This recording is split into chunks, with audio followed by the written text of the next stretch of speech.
histoire terrifiante.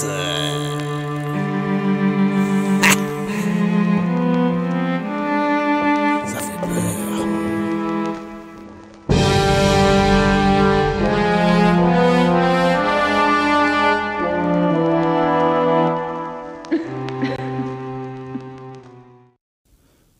L'histoire qui va suivre est terrifiante.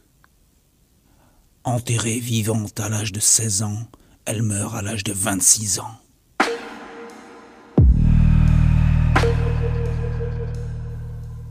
Un mois d'août 1993, près de Cannes, sur la Côte d'Azur, un homme, dépourvu de bon sens, a battu une jeune fille d'un gros coup de bâton derrière la tête.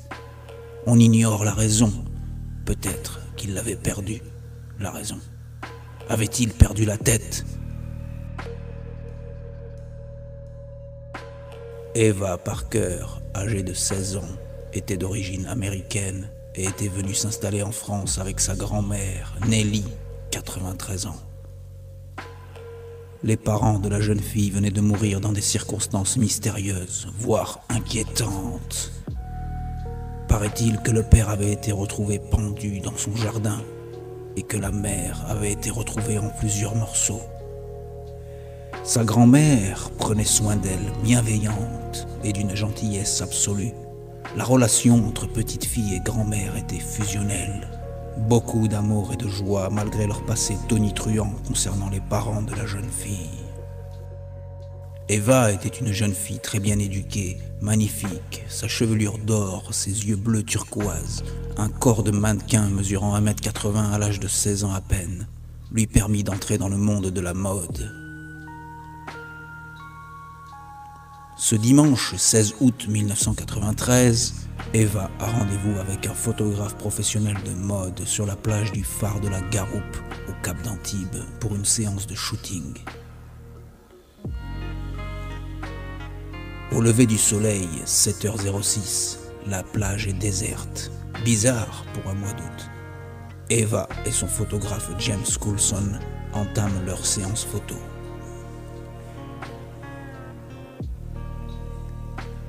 Eva pose en maillot de bain 2 pièces. Son bronzage fait ressortir d'autant plus la couleur de son maillot jaune fluo. Elle est magnifique. Normalement, sa grand-mère l'accompagne toujours pendant les séances, mais ce jour-là, Nelly devait faire quelques examens de santé et donc la jeune fille était livrée à elle-même face à un photographe pervers qui lui demanda à 8h12 de retirer le haut de son maillot 2 pièces pour obtenir des clichés plus coquins. La jeune fille, surprise, refusa sur le champ, ou plutôt sur la plage.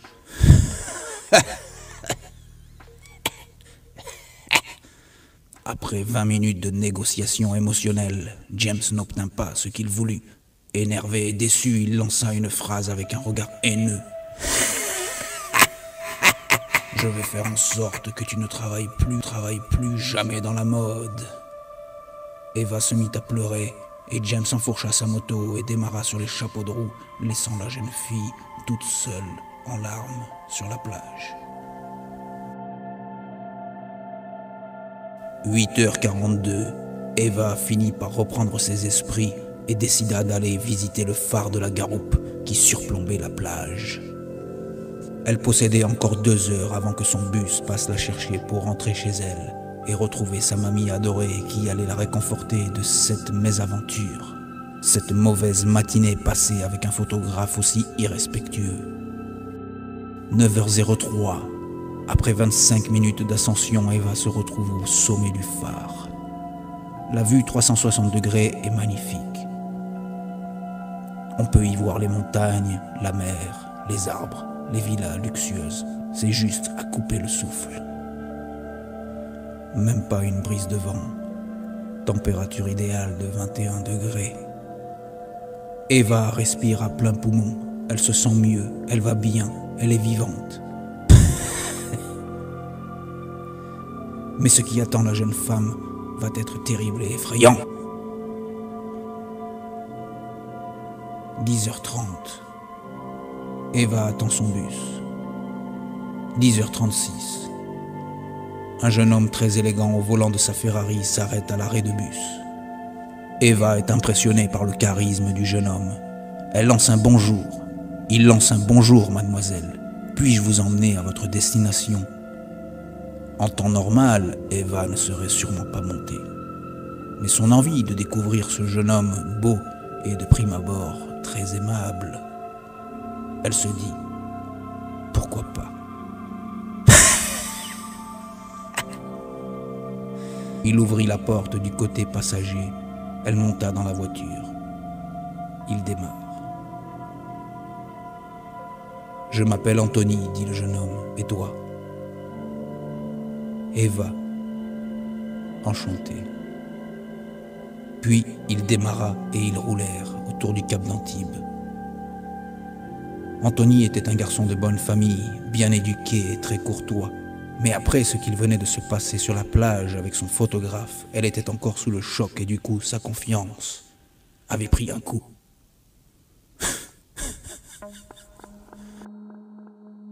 Anthony proposa à Eva de venir chez lui pour boire un thé.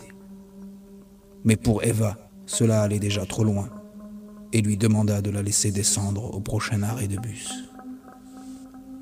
Il s'arrêta, elle descenda. Anthony lui laissa sa carte de visite avec son numéro de téléphone et lui dit « Au revoir. À une prochaine fois, j'espère. » Eva devait attendre maintenant le bus qui serait là dans 2 heures seulement. 11h04.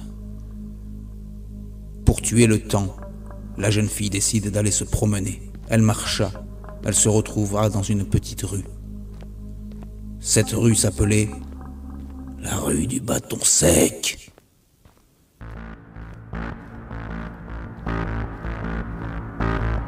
Elle entame la traversée de la rue. Elle aperçoit un vieil homme tenant un bâton à la main. Il se sert de ce bâton comme une canne de marche. Le vieillard est de dos et marche très lentement. Elle marche plus rapidement et finit par le dépasser. Au même niveau, Eva salue le vieillard, qui lui ne répond pas. Elle marche maintenant devant lui, quand tout à coup, noir! Le coup de bâton a tellement été violent qu'elle est morte sur le coup. Mais où suis-je? Se demanda Eva. Il fait tout noir. J'ai du mal à respirer et j'ai l'impression d'être dans une boîte.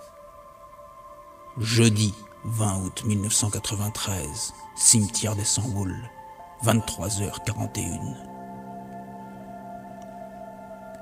Eva ne comprend toujours pas ce qu'il se passe. En effet, quelques heures plus tôt, ses obsèques ont eu lieu. Elle venait d'être enterrée, mais elle s'était réveillée. Prise de panique, crise d'angoisse. Où suis-je? Se demanda Eva. Elle tapa de toutes ses forces. Elle tapa de toutes les forces qui lui restaient contre les parois du cercueil, plongée dans le noir total.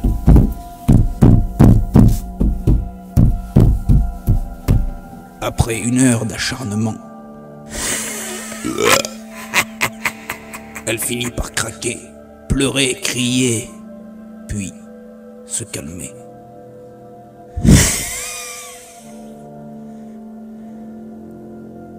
Le problème, si t'es enterré 6 pieds sous terre, quelle heure est-il? Où suis-je? Quelqu'un peut-il m'entendre? Jeudi 27 août, 1 semaine plus tard, Nelly se rendit sur la tombe de sa petite fille. Mais après 10 minutes de recueillement, Nelly entendait des bruits venant de la pierre tombale et pensait que son imagination lui jouait des tours. Alors elle ne pouvait rester plus longtemps.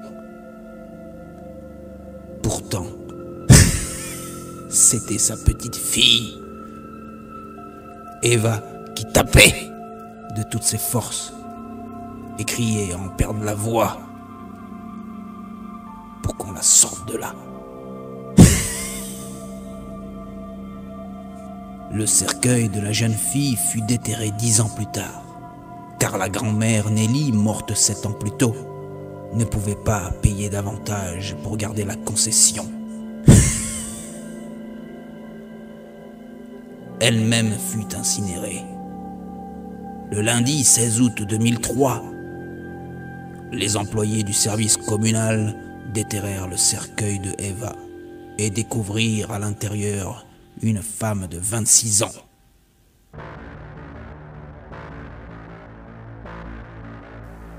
Selon une autopsie, la jeune fille était morte de pas plus de 48 heures auparavant. Eva avait réussi à survivre sans boire ni manger pendant 10 ans. Elle était morte 2 jours avant son extraction.